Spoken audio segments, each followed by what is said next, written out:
do that, I would request you all. I think you are more convenient in Hindi probably. सब हिंदी जानते हैं, हिंदी समझते हैं अच्छे से बच्चे? जोर से? तो दोनों हाथ उठाओ और आपके लिए एक बढ़िया ताली बजाओ। दोनों हाथ उठाओ ऊपर। बीच वालों के हाथ उठेंगे किसी के भी।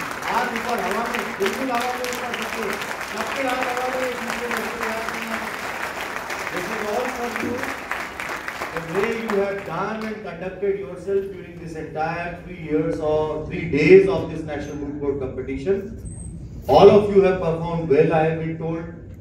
All of you have tried your level best, but it's a competition, so some of the team have to go to the finals, and out of that final of the 2 teams, one has to be a winner. It is a very difficult task for a judge to judge one side of the moot court. And it is a very different task to judge a case from a dais as a judicial judge. We have tried to balance the things here. आपके सामने एक proposition थी, एक criminal case था. आज की team अपने आप को identify करे. Please raise your hand. कहाँ बैठे आप लोग? Respondent side कहाँ है? वो नहीं पीछे. अच्छा, petitioner side यहाँ पर है. तो आप दोनों के पास में बहुत बड़ी जिम्मेदारी थी, जैसे भी प्रोफेसर जी.एस. करकरा साहब ने कहा, इट इज योर रिस्पॉन्सिबिलिटी कि कौन जेल में रहेगा और कौन जेल से बाहर रहेगा। डॉक्टर की जिम्मेदारी क्या होती है? अगर कोई बहुत इमरजेंट केस आ जाए उसके पास में, बिल्कुल लाइफ एंड डेथ की सिचुएशन वाला, तो एक जरा सा कट उसने जगलर पे मार दिया गलती से, जगलर पे होती है तुम्हारे यहाँ पे, which carries blood to the brain, गलती से आपका कट लग गया, खेल खत्म। 10 मिनट में आदमी, वकील का भी यही हाल है। अगर गलती से आपने कट गलत जगह लगा दिया केस में, your client is gone. Respondent खड़े हो जाओ आप। आपकी जरा सी गलती से पता है आपके क्लाइंट को फांसी हो सकती थी यार, हो सकती थी ना? तो आपकी जिम्मेदारी क्या थी? किसी की लाइफ और डेथ से खेल रहे थे आप लोग। You were trying to defend, in fact, I should not use the word खेल रहे थे, पर अगर आप लापरवाह हैं तो आप किसी की जिंदगी और मौत से खेल रहे हो। बैठ जाओ। तो पिटिशनर साइड जरा खड़े हो जाइए। आज आपकी जिम्मेदारी ये थी कि एक ऐसी फैमिली को आपको न्याय दिलाना था जिसने अपना बच्चा खोया है और जिसके साथ साथ उसकी मित्र और उसकी एक जो फियांसी हैं उनके साथ एक जघन्य अपराध हुआ है। कोर्ट रूम में केवल आर्ग्यूमेंट्स नहीं चलते हैं, आपके आर्ग्यूमेंट्स के अंदर आपको वो सारे इमोशन जो उस फैमिली ने झेले हैं या उसने उसको जिया है उस इमोशंस को, वो आपको जज तक कम्युनिकेट करने होते हैं। You are a person who steps into the shoes of a person and you should know where the shoe is pinching. आपको उसकी दर्द और पीड़ा समझनी होती है। ग्रेविटी जिस दिन आप समझ जाओगे, आप 100% वकील बन जाओगे। यही 2 चीजें थी जो मुझे आज आपको बतानी थी। बैठ जाओ। दोनों टीम्स ने बहुत अच्छा परफॉर्म किया, बेहतरीन परफॉर्म किया। एक टीम में से एक ही रेस्पोंडेंट था और वो 2 जनों के आर्ग्यूमेंट को झेल रहा था। ये भी हमारे लिए, परंतु जो हम आपस में बात कर रहे थे, बहुत मेहनत करिए, but it was very good.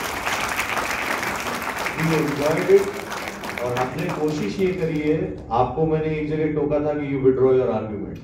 हमने कोशिश ये करी है कि हम आपको वो प्रैक्टिकल फीलिंग दे सकें जब आप किसी रियल कोर्ट रूम में जाएंगे तो जज का आपके प्रति रिएक्शन कैसा होगा।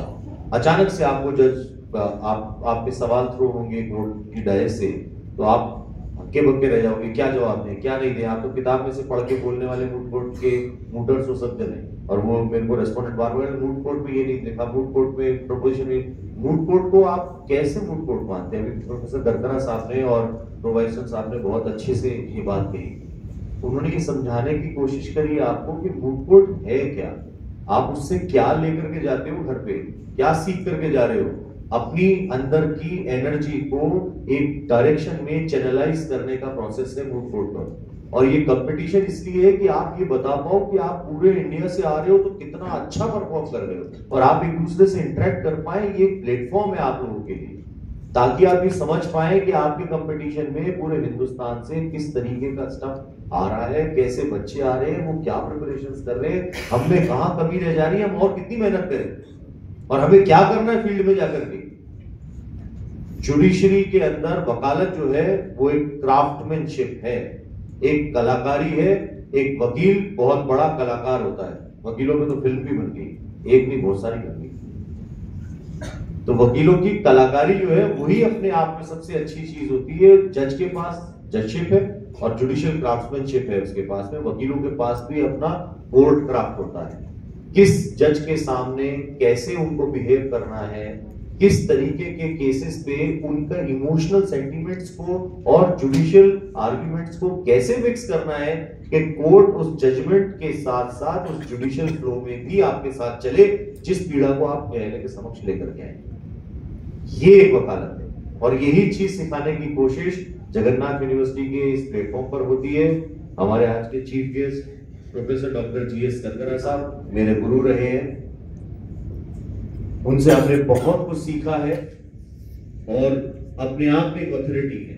कम्युनिकेशन उन्होंने हमें इतना जबरदस्त तरीके से सिखाया वकालत का कि हम आज इस प्लेटफॉर्म पर खड़े हैं और मेरा सौभाग्य समझता हूं कि डायस में उनके साथ शेयर कर रहा हूं। ये मेरे लिए एक बहुत बड़ी उपलब्धि है।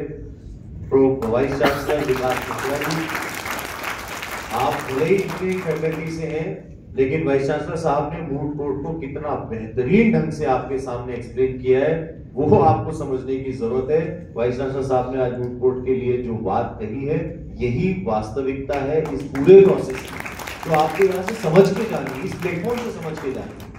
कोई भी प्लेटफॉर्म छोटा बड़ा नहीं होता। भले ही आज यहाँ पर 48 टीमें आई थी, लास्ट टाइम में जब आया जब 72-78 टीमें थी, इस बार रिस्ट्रिक्ट किया गया कि हम अच्छे स्टफ को लेकर के आएंगे, लेकिन ये प्लेटफॉर्म है, इसको यूटिलाइज कीजिए। आप आज यहाँ कर रहे हैं, कल हो सकता है कहीं और मूड कोर्स में जाएंगे, अपने जूनियर्स को आप इस बारे में सिखाएंगे। प्रो वाइस चांसलर शर्मा साहब, OP Sharma ji, doctor Vaishali Sharma ji, registrar Tanmay ji, dean faculty professor SPS Shekhawat साहब, मेरे अनन्य गुरु जिनके सानिध्य में मैं एलएलबी भी करी, एलएलएम भी करी, एकेडमिक्स में भी टॉप किया, प्रोफेशनल में भी टॉप किया, मास्टर्स भी टॉप किया और आपकी गाइडेंस से आज भी हम जब कहीं संकट में होते हैं तो हमें गाइड करते हैं। ऐसे टीचर्स का साथ बहुत रेयर होता है एंड आई एम फॉर्चुनेट कि मुझे प्रोफेसर शेखावत साहब जैसे गुरु मिले हैं जिन्होंने हमें इस काबिल बनाया कि आज मैं आपको एड्रेस करता हूँ। मेरे ब्रदर लॉयर सीसी रत्नू साहब यहाँ डायस पे बीकानेर का बाहुल्य है। रत्नू जी भी बीकानेर से लॉ करके आए हैं और एक बीकानेर के पानी में स्पेशल कैरेक्टर होता है, वहां के लोगों की बुद्धि जो है वो बहुत तेज होती है। तो हमारे रत्नू जी भी उन्हीं में से एक है, बहुत तेज शार्प क्रिमिनल लॉ के विशेषज्ञ। आपको सेक्शन 58 एविडेंस एक्ट पे इन्होंने ही पकड़ा तुरंत प्रभाव से। तो ये चीज देखिए कि किस तरीके से कानून को गुणना जो है वो वकालत है। और यहाँ पे मेरे साथ मेरी कलीग और मेरी वाइफ, मेरी पार्टनर भी हैं पूजा शर्मा जी।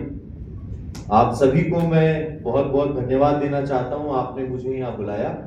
मेरे आज के एक्सपर्ट कमेंट्स में आपके साथ शेयर कर चुका हूँ। टीम्स जो भी जीतेगी, हमें नहीं पता क्या परिणाम फाइनली आता है आप लोगों का, but you both have perform well. लेकिन जो मैंने कहा उस चीज को गांठ मार के अगर आप यहाँ से जाएंगे, you will be a very successful lawyer. फिर एक बार हाथ खड़े करके आप लोगों के लिए अपने लिए ताली बजाएंगे आप। You have done well all of you. Thank you very much.